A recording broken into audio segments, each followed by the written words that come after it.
성경 말씀 창세기 22장 11절에서 14절 말씀.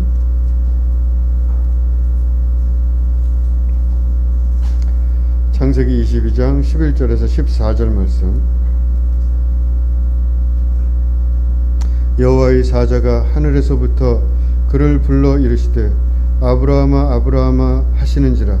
아브라함이 이르되 내가 여기 있나이다 하매 사자가 이르시되 그 아이에게 내 손을 대지 말라.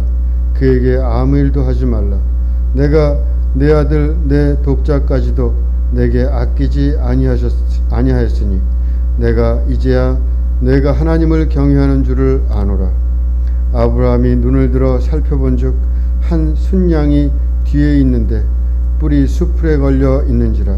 아브라함이 가서 그 순양을 가져다가 아들을 대신하여 번제로 드렸더라. 아브라함이 그 땅 이름을 여호와 이레라 하였으므로 오늘날까지 사람들이 이르기를 여호와의 산에서 준비되리라 하더라. 아멘. 오늘은 이롬샘 특송 읽겠습니다. 특송 후에 서원복 목사님, 자식보다 하나님을 더 사랑할 수 있습니까? 라는 제목으로 말씀 전해 주시겠습니다.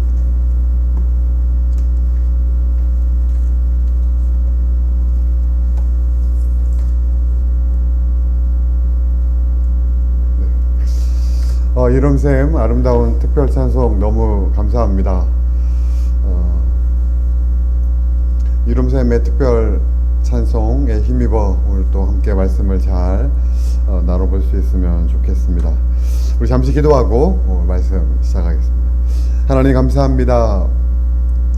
주님 앞에 귀한 예배를 드릴 수 있는 마음 우리 안에 허락하시고 이렇게 함께 모여 주님을 예배하고 주님을 찬송할 수 있는 귀한 시간 주심을 감사합니다. 오늘 이 예배를 통해서 우리가 먼저 하나님을 만나고 주님의 주시는 은혜를 온전히 경험하고 또 부족한 입술을 통해 전해지는 말씀을 통해 우리가 다시 한번 하나님의 뜻에 집중하는 귀한 시간 되도록 주님께서 이 시간 가운데 함께 하시고 인도하여 주옵소서. 감사합니다. 예수님의 이름으로 기도하였습니다. 아멘.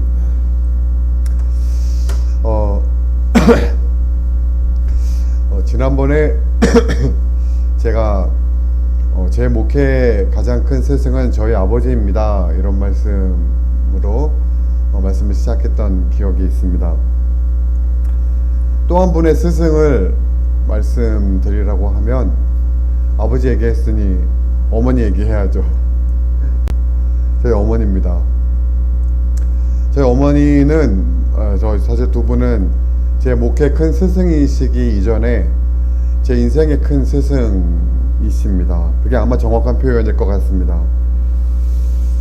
그렇지만 이제 목회라고 하는 것이 인생과 크게 다르지 않다는 생각에 아마도 이 두 분을 제 목회의 큰 스승이라고 제가 표현했던 것 같습니다. 앞서 말씀드린 대로 저희 아버지는 어떤 목회자로서의 기본적인 어떤 소양에 대해서, 기본적인 삶에 대해서 저에게 가르치셨던 것 같습니다.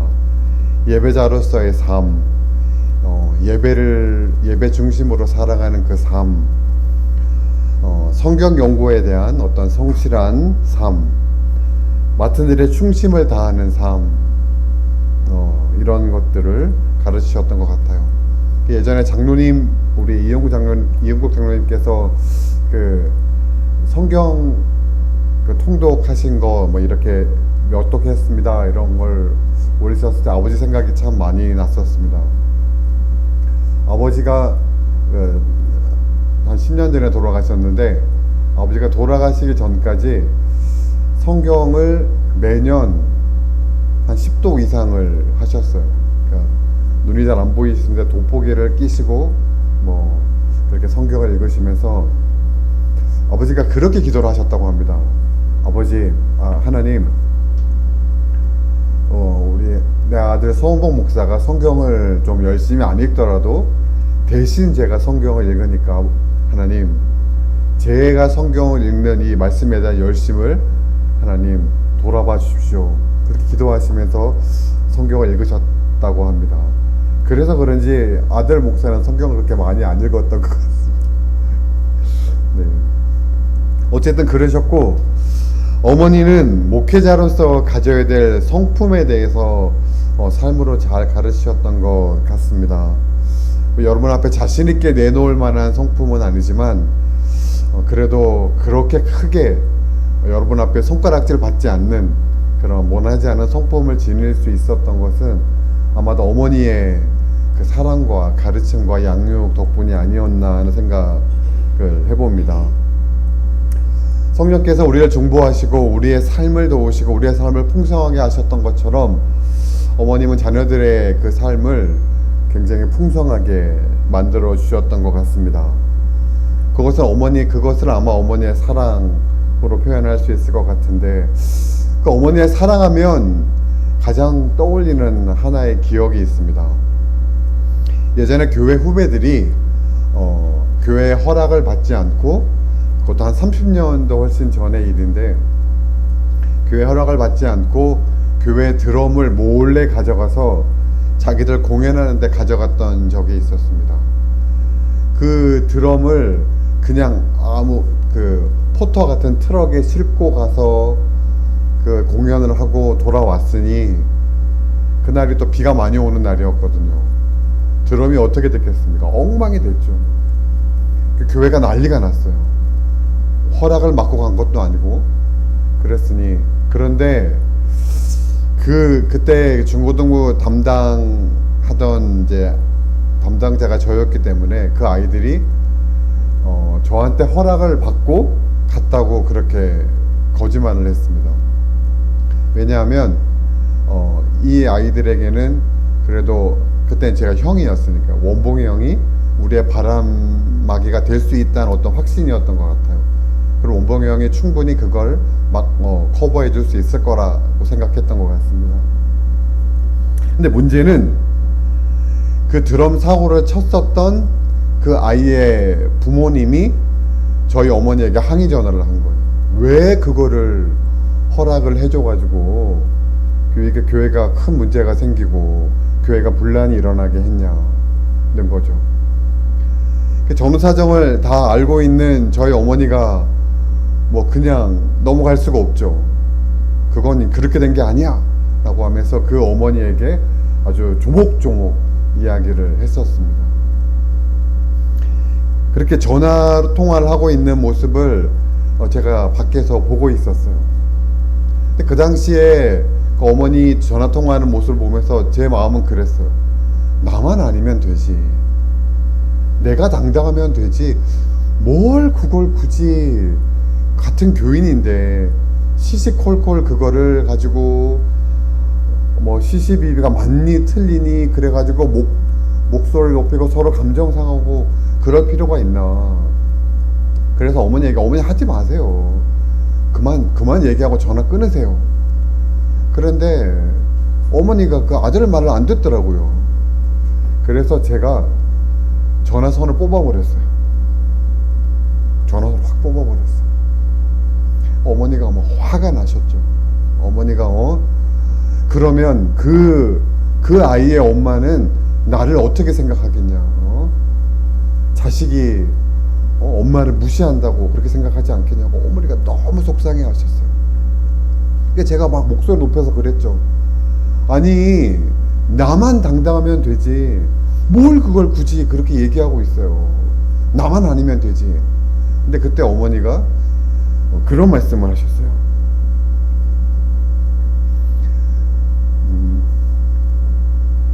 이건 이렇게 눈물 흘릴 포인트는 아닌데, 나는 내 자식이 억울한 누명을 쓰고 있는 걸 참을 수가 없어.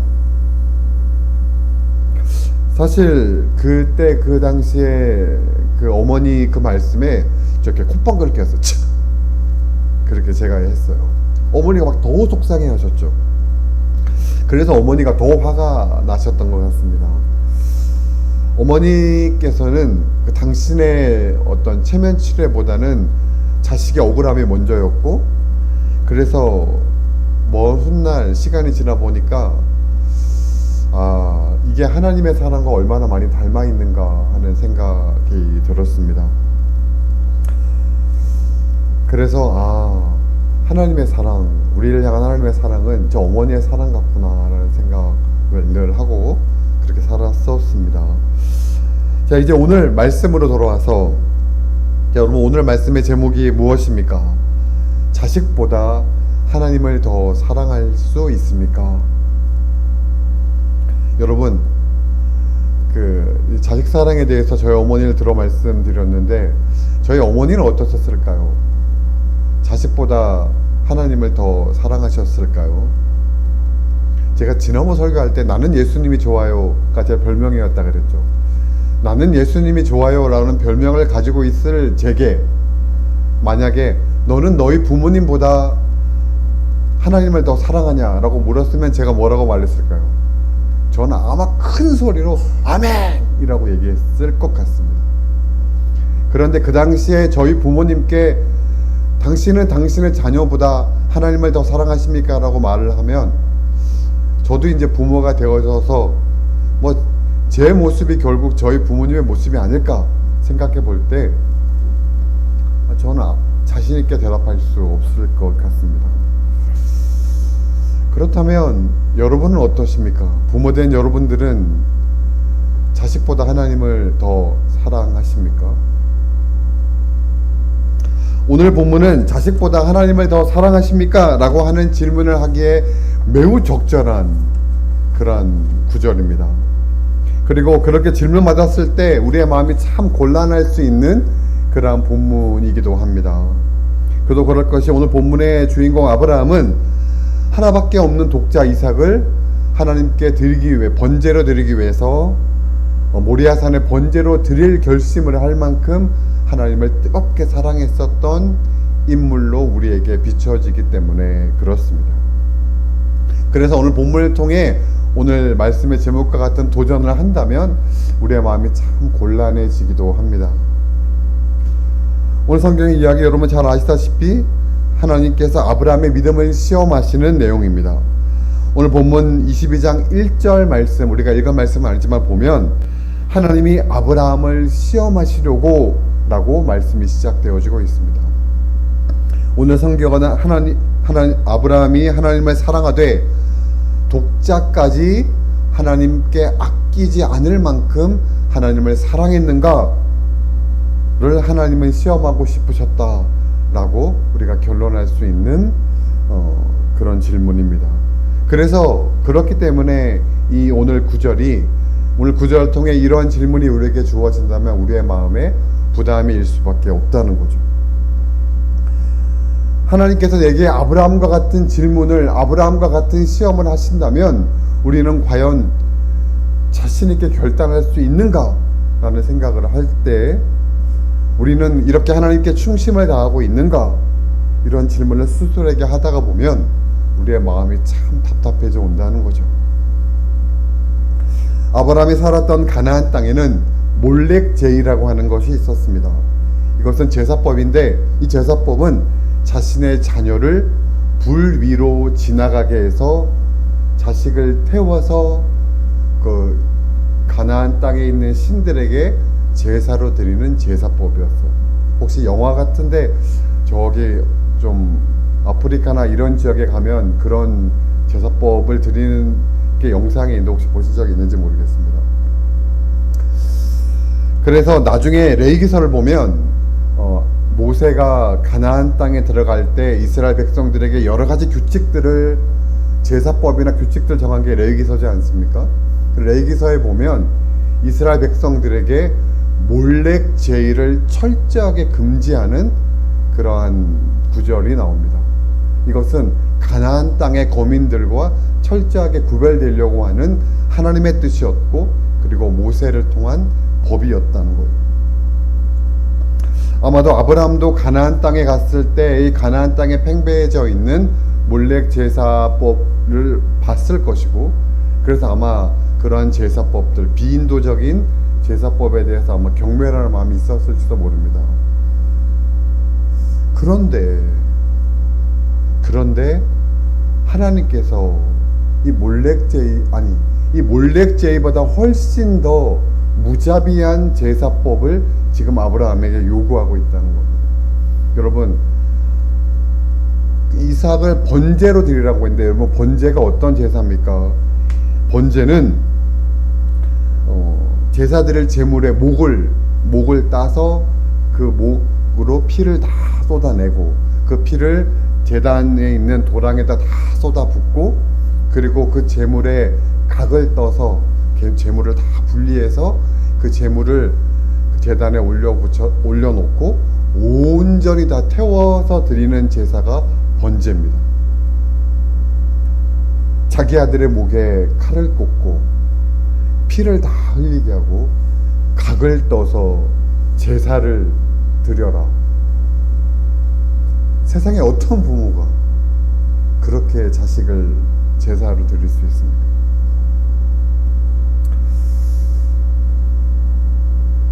여러분이라면 어떻게 받아들이시겠습니까? 너무 곤란한 질문이니까 제가 만약 그런 질문을 받는다면 저는 쉽게 하나님을 용납할 수 없을 것 같습니다.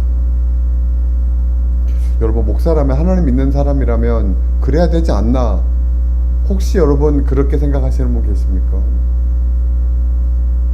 차라리 내 목숨을 내놓으라고 하면 내놓을 수 있겠습니다. 그렇지만 내 아이는 안 됩니다. 그게 부모의 마음이지 않습니까? 하나님도 당신의 독생자 예수까지도 널 위해 주시지 않았는가? 그렇다면 너도, 하나님의 사랑을 받은 너도 그럴 수 있지 않겠는가? 만약에 그렇게 질문한다면 이렇게 반문하겠습니다. 그래요. 하나님도 당신의 독자를 잃어보시지 않았습니까? 그런데 어떻게 그런 당신이 내게 그것을 요구하십니까? 전 이렇게 반문하겠습니다. 그런데도 꼭 그렇게 하셔야겠습니까? 그런데 아브라함은 하나님의 그 명령에 아무런 대꾸도 하지 않고 사흘길을 걸어서 아들 이삭을 모리아산의 번제로 드리러 갑니다. 지금 당장 그렇게 하는 것도 쉽지 않은데 사흘길을 뚜벅뚜벅 모리아산까지 걸어가는 동안 아브라함은 무슨 생각을 했을까요? 얼마나 괴로웠을까요? 죽고 싶지 않았을까요? 유대인의 구전에 보면 오늘 성경에 나오지 않는 이 성경의 모리아산 번제 사건 이후에 비하인드 스토리가 유대인들의 그 전설, 아마 제 기억엔 탈무드에 있다고 봤던 것 같은데 이런 비하인드 스토리 전설이 전해집니다. 아들 이삭이 아버지 아브라함이 자신을 찔러 죽이려고 했다는 것을 집에 가자마자 어머니 사라에게 다 일러 바쳤다. 그랬더니 사라가 6번 큰 소리를 지르고 죽었다. 그럴만하죠. 여러분, 창세기 23장에 보면 사라의 죽음이 나옵니다. 이 22장 우리가 읽었지 않습니까? 23장에 보면 사라의 죽음이 나오는데 갑자기 사라가 죽어요. 그러니까 아마 유대인들이 사라가 왜 죽었을까 생각을 했겠죠. 그러면서 생각을 한 거예요. 이 경악할, 성경에 보면 아무리 살펴봐도 아브라함이 사라에게도 얘기하지 않았어요. 몰래 하나님께 제사 드리러 가겠습니다 라고 해서 번제로 드린 거예요. 그러니까 이삭이 그렇게 일러 바치니까 보면 뭐 다 그렇진 않지만 자식 사랑은 아버지보다 어머니가 훨씬 더 그렇지 않습니까?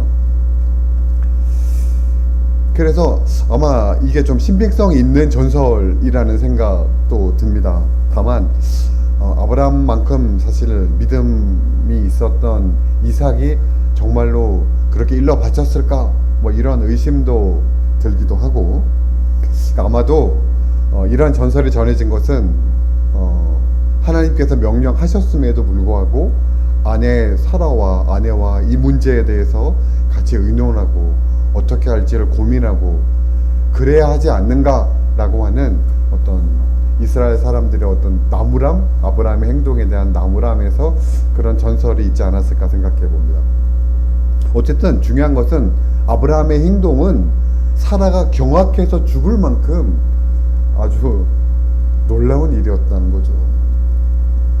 우리는 아브라함의 이 번제 이야기를 통해서 아브라함이 하나님을 사랑하되 독자 이삭까지 아끼지 않을 정도로 하나님을 사랑했다라고 알고 있습니다. 그래서 우리의 마음에 큰 부담이 된다고 말씀드렸어요. 그래서 우리도 아브라함처럼 하나님을 그렇게 사랑할 것을, 그러한 사랑에 하는 믿음을 가질 것을 권면받습니다. 그런데 하나님 말씀에 의지해서 그렇게 설교하는 설교자도, 설교를 듣는 청중들도 그 말씀에 아멘으로, 진심으로 아멘하기 그렇게 쉽지는 않습니다. 아브라함에게 말씀하셨던 그 하나님께서 지금 우리에게 오셔서 네 자녀를 도봉산의 번제로 드리라고 할 때 우리가 쉽게 순종할 수 없기 때문입니다. 아니, 오늘 말씀의 제목처럼 우리는 자녀보다 하나님을 더 사랑할 수 없기 때문인지도 모르겠습니다. 여러분, 그러면 묻겠습니다. 왜 아브라함은 할 수 있었던 것을 우리는 할 수 없습니까? 우리가 가장 쉽게, 믿음 말고 우리가 쉽게 할 수 있는 건, 이런 우리의 마음에 좀 부담이 덜어지는 건, 어쩌면 아브라함은 이삭을 우리만큼 사랑하지 않았기 때문이 아닐까요? 우리는 아브라함과는 비교될 수 없을 만큼 자식을 끔찍히 사랑합니다. 우리는 아브라함처럼 하나님을 제일로 사랑할 수 있는, 자식까지 아끼지 않고 사랑할 수 있는 그런 믿음이 우리에게는 부족합니다. 우리가 또 얘기할 수 있는 두 가지의 답일 것 같습니다. 그런데 오늘 이 답은 제가 여러분께 요구하는 답은 아닙니다.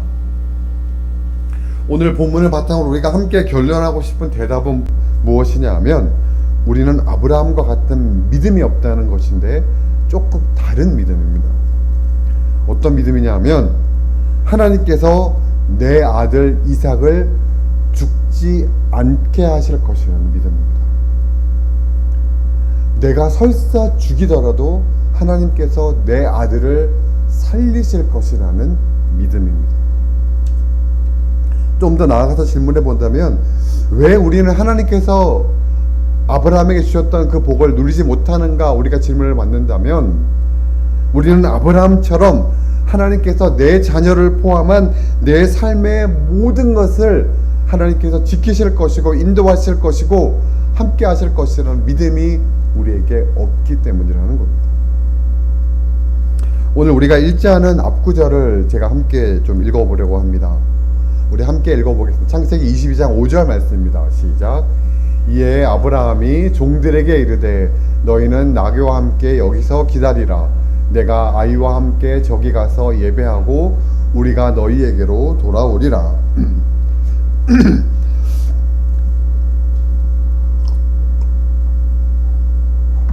아브라함은 자신의 종들에게 우리가 저기 가서 내가 내 아이와 함께 하나님께 예배를 드리고 오겠다고 말하고 있습니다. 아브라함의 위대함은 이렇게 자식보다 하나님을 더 소중하게 여겼던 것이라고 했습니다. 자신의 소중한 아들까지도 하나님을 위해서 희생할 만큼의 믿음이 그에게 있었다는 겁니다. 그런데 그 자식을 마치 이방신, 가나안의 신처럼 자기 자식을 잔인하게 죽이려고 하는 그런 잔인한 신이라고 할지라도 그 뜻에 온전히 순종하겠다고 하는 믿음이 있었는데, 중요한 것은 오늘 5절 우리가 함께 읽었던 말씀을 보니까 아브라함이 종들에게 하는 말이 우리가 너희에게로 돌아오리라. 그 우리는 누굽니까? 아브라함과 이삭이에요. 종들은 남겨두고 갔기 때문에 우리가 지금 하나님께 저 모리아 산에 가서 제사를 드리고 우리가 너희에게로 돌아오리라. 여러분, 중요한 건 이것입니다. 아브라함은 이삭이 죽지 않을 것이라는 것을 믿었다는 거예요. 하나님께서 아브라함에게 약속하시기를 너와 내 자손이 하늘의 별과 같이 땅의 모래와 같이 많게 해주시겠다고 말씀하셨는데, 그래서 아브라함은 그 약속만 믿고 살아가는데, 그래서 그때 이 유일한 혈육인 이삭이 죽어버린다면, 그 이전에 보면 하나님의 명령에 의지해서 하갈을 통해 얻었던 첫째 아들인 이스마엘까지도 집에서 내보냈는데 이제 이삭밖에 남지 않았는데 이삭이 내 유일한 희망인데 이 아이마저 죽어버린다면 하나님의 그 언약의 약속이 더 이상 내게 이루어질 수 없는데, 아들이 살아있어야 그 약속이 이루어질 수 있지 않습니까? 그래서 아브라함은 자신의 아들 이삭이 죽지 않을 것이라는 것을 믿었다는 거예요. 설사 죽더라도 하나님께서 살리실 것이라는 것을 아브라함은 굳게 믿고 있었다는 겁니다. 그렇기 때문에 오늘 본문을 보면 아브라함은 진짜로 이삭을 찔러 죽이려고 했어요. 하나님께서 내 아들 이삭을 아끼지 않는 모습을 보시면 이 믿음을 하나님이 아시니까 이제 그만해라 그러시겠지. 사흘길을 걸어가는데도 하나님은 아무 말씀도 안 하시는 거예요. 모리아산을 뚜벅뚜벅 올라가는데도 아무 말씀도 안 하시는 거예요. 이삭을 꽁꽁꽁꽁 묶는데도 아무 말씀도 안 하시는 거예요. 칼을 드는데도 아무 말씀도 안 하시는 거예요. 이제 찔러야겠다라고 찌르는 그 순간에 하나님의 사자가 아브라함아 아브라함아 불렀지 않습니까? 그때까지 아무 말씀도 하지 않으셨다는 거예요. 아브라함은 하나님의 가슴을 철렁일 정도로 강큰 남자였습니까? 아니요.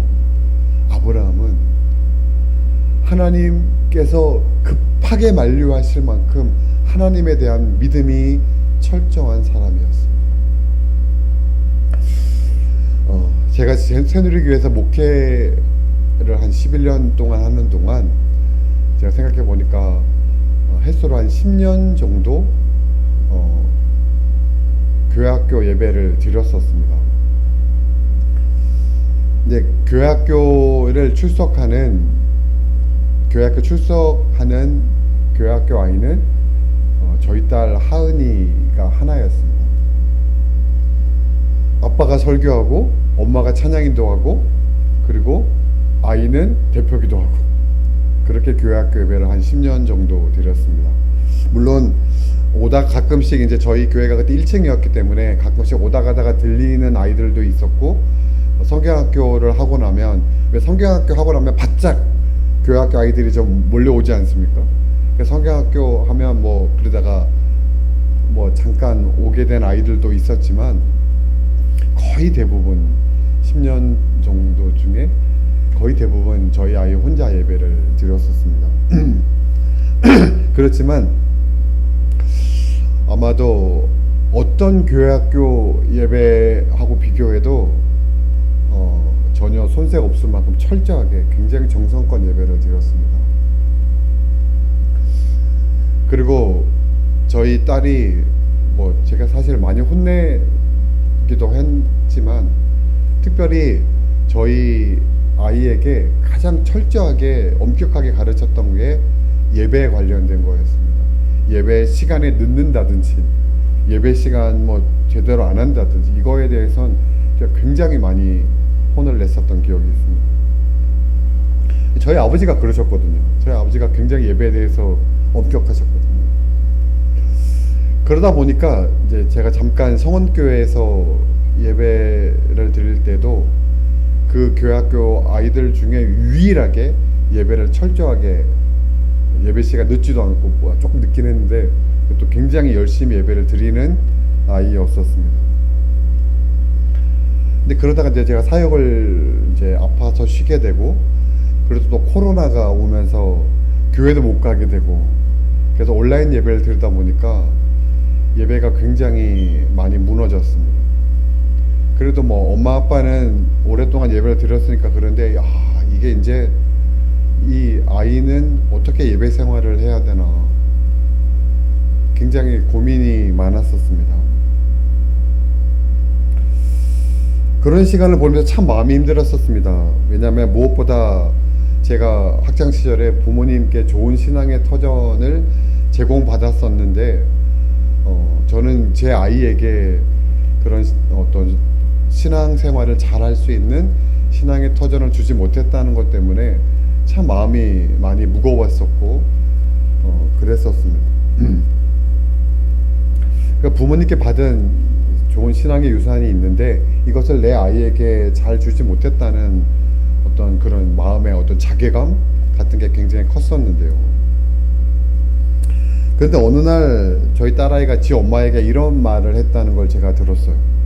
엄마, 나 예배 드리는 게 너무 좋아. 찬양하는 게 너무 좋아. 설교 듣는 게 너무 좋아. 자랑한 김에 조금만 더 해도 되겠습니까? 얼마 전에 저희 아이가 성경 퀴즈 대회를 했는데 만점으로 1등을 했답니다. 만점으로 1등을 할 수밖에 없는 게 말씀 듣는 게 너무 좋고 찬양하는 게 너무 좋고 예배 드리는 게 너무 좋으니까 만점으로 1등 할 수밖에 없죠. 예배 드리는 게 너무 좋고 찬양하는 게 너무 좋고 설교든 말씀 듣는 게 너무 좋은 그 기쁨을 누가 뺏을 수 있겠습니까? 마치 바울이 로마서에서 말한 것처럼 하나님을 향한, 그리스도를 향한 그 사랑을 누가 끊고 누가 빼앗을 수 있겠냐는 겁니다. 아내에게 그 이야기를 듣는데 하나님께서 제 마음에 이렇게 말씀하시는 것 같았어요. 네가 네 아이를 신앙으로 키우지 못해서 마음이 힘들다고 웃기지 마. 네 아이를 신앙으로 키우는 건 네가 아니라 나야. 다시 오늘 본문으로 돌아와서 하나님께서 아브라함을 시험하신 것은 무엇입니까? 하나님을 위해서 독자까지 아끼지 않는 그런 충성심이었습니까? 아니요. 그렇게 생각할 수도 있겠지만 오늘 본문 12절을 보면 내 독자 이삭까지 아끼지 아니하였다고 하나님의 사자가 인정하고 있기 때문에 그럴 수 있지만 그것이 아니라 내가 내 독자 이삭을 사랑하듯, 아니 하나님께서 내가 내 독자 이삭을 사랑하는 것보다 훨씬 더 내 독자 이삭을 사랑하고 있음을 그가 확신하고 있는가를 하나님은 시험하셨다는 겁니다. 자신의 삶을 지금까지 인도하셨던 그 하나님께서 독자 이삭의 삶까지 온전히 인도하실 것이라는 것, 그것이 하나님께서 아브라함에게 약속하신 언약의 내용이라는 것을 아브라함이 확신하고 있는 것, 하나님은 그것을 시험하셨다는 겁니다. 삶에서 때때로 하나님께서 우리의 믿음의 상태를 시험하시려고 하는 것 같은 때가 있습니다. 아브라함이 모리아 산으로 가는 사흘길, 그 괴로웠었던, 절망과 같았던, 사망의 음침한 골짜기로 걷는 것 같았던 그 길을 걷는 것처럼 그 길을 살아가야 되는 때가 우리 안에도 있을 수 있을 것 같습니다. 도대체 하나님께서 왜 내게 이렇게 말씀하실까? 도대체 왜 하나님께서 내게 이러실까? 이런 생각이 드는 순간도 있을 거라는 겁니다. 그때 우리가 아브라함과 같이 하나님을 향한 순전한 믿음을 보여줄 수 있다면 얼마나 좋겠습니까? 우리가 그런 순전한 믿음을 보여드릴 수 있다면 우리는 하나님과 바른 관계를 맺고 있는 것이기 때문에 그렇습니다.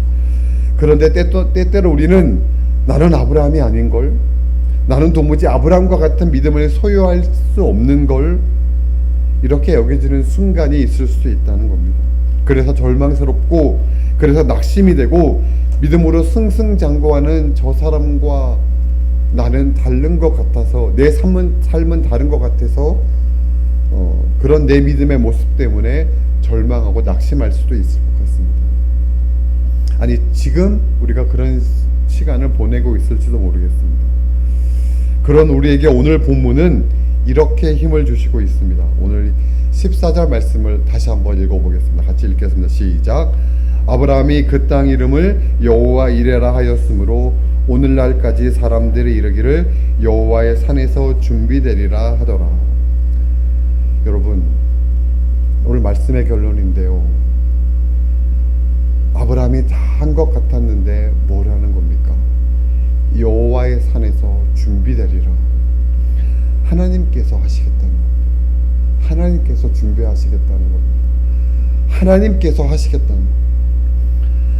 하나님께서 아브라함에게 내 이름을 창대하게 해주고 큰 민족을 이루겠다고 말씀하셨는데 아브라함 시대에 그가 볼 수 있었던 복은 그저 하나님 앞에 부름받고 하나님을 예배하고 하나님이 가라고 하시면 가고 하나님이 서라고 하시면 서고 그저 믿음의 삶을 뚜벅뚜벅 걸어가는 것뿐이었습니다.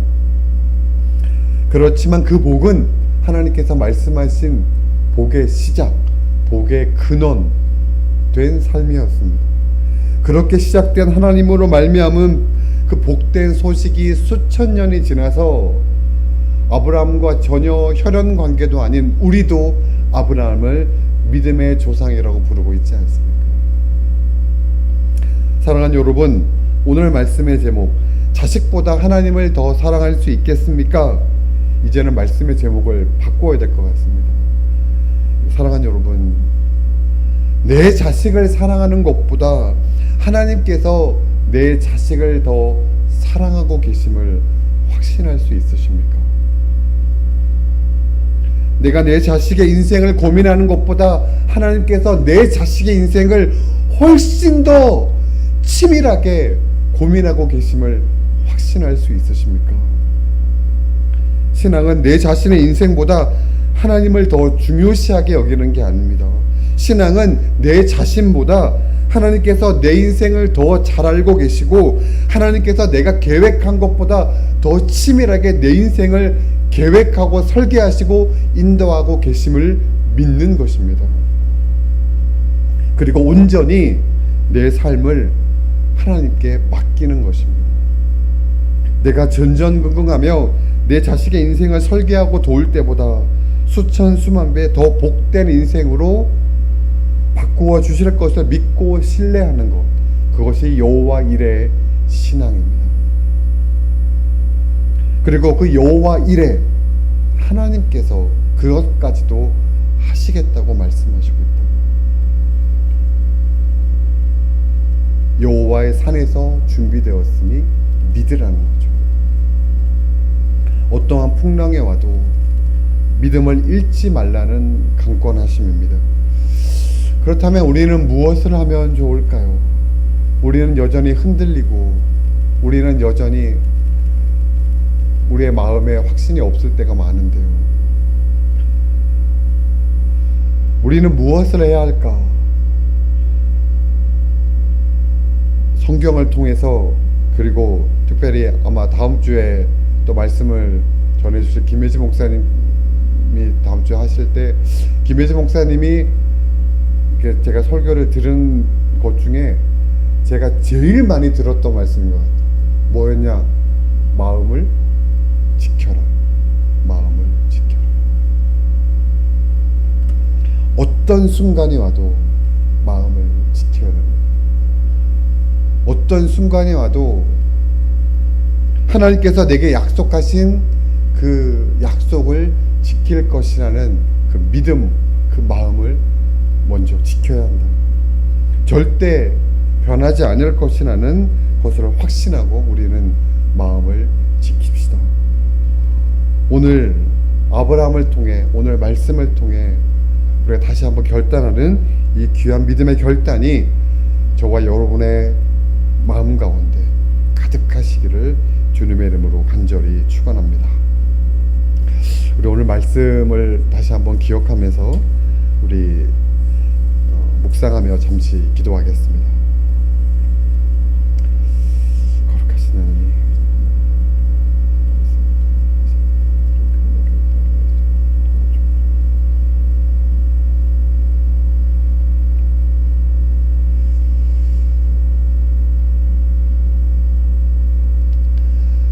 거룩하신 하나님, 하나님께서 아브라함을 위해 준비하셨던 여호와 일의 확신과 여호와 일의 그 축복을 기억합니다.